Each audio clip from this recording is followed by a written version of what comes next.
human beings are like that asteroid that hit the planet 60 million years ago. We have caused the destruction of more species on this planet in a shorter period of time than anything since that period.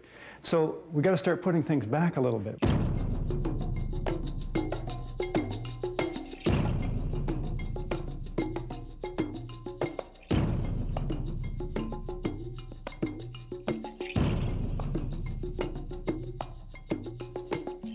In 1993, it became a real significant scientific breakthrough because we led a flock of birds south. So I got involved in that year. I just was tired of photography, and it was a great cause, and it's something that's a lot of fun. I've been a flyer for years, and I got teamed up with Bill, and we did the first migrations. I wanted to fly with birds back in the 80s, and I had an aircraft. It was the first time an aircraft was available to fly at bird speed. So in 1988, I got flying with a flock of geese just to get up in the air and experience bird flight. And so then the idea came that, well, boy, because the birds follow so well, this may be a way of establishing migration routes for endangered species.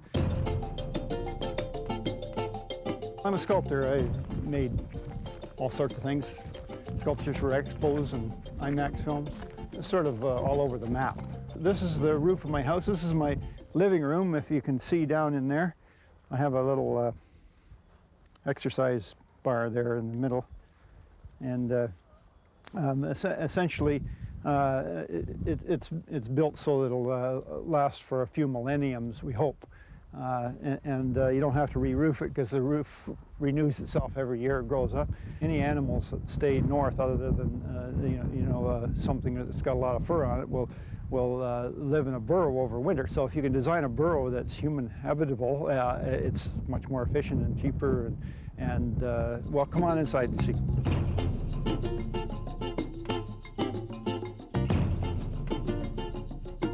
Well, did you like a glass of orange juice? That's the exerciser. We got involved in sandhill cranes basically as a step to the endangered whooping crane. We started our research with Canada geese, as you know. The movie Fly Away Home is based on that project. And the next step, of course, is to use the technique for an endangered species. And the most endangered species in North America pretty well is a whooping crane. We're doing preliminary research with a sandhill crane, which is a non-endangered cousin of the whooper. So we'll get all the information we can from them, and then we'll move to the whooping crane eventually.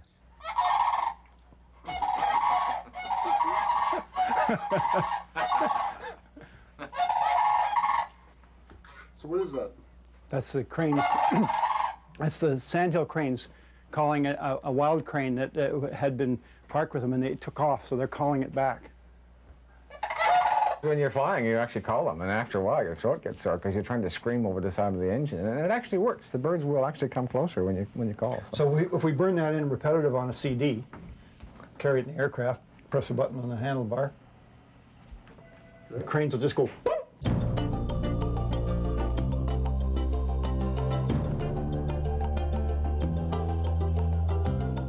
I don't know if you're familiar with the plight of the whooping crane. There's only one flock in existence, one migratory flock.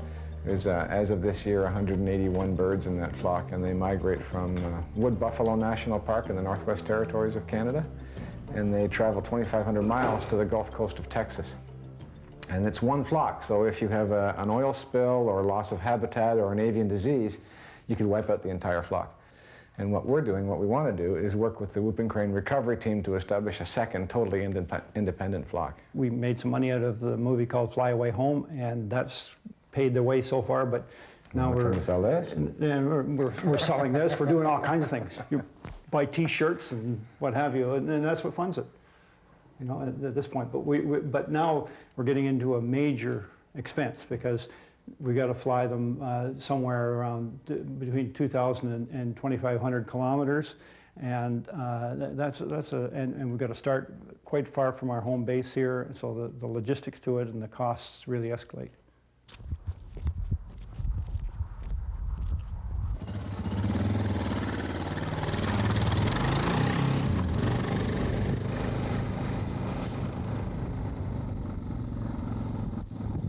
I'll take you guys over to Skewgog Island where we're raising the cranes. They were not raised there, they were learned to fly there, and then they've been brought back to that area and they're hanging out there right now, so that'd be a great spot for us to go to.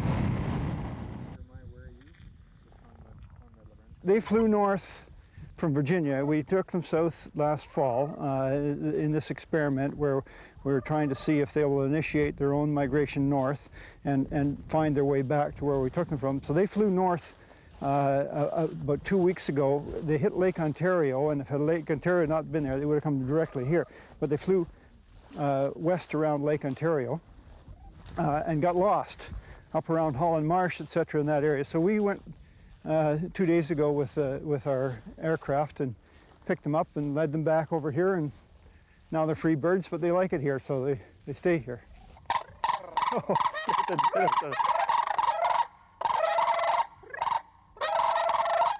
this experiment is designed to see if they'll come back on their own, and we've proved that. And now we'll leave them here and monitor them over the summer and see what happens to them in the fall if they initiate the southern migration. In Canada, yeah. Yeah.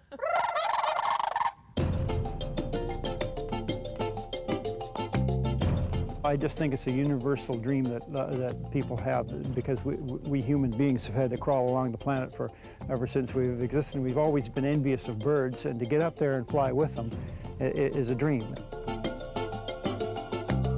We'd like to leave a positive image. If we can get whooping cranes migrating in the second flock, that's a life's achievement.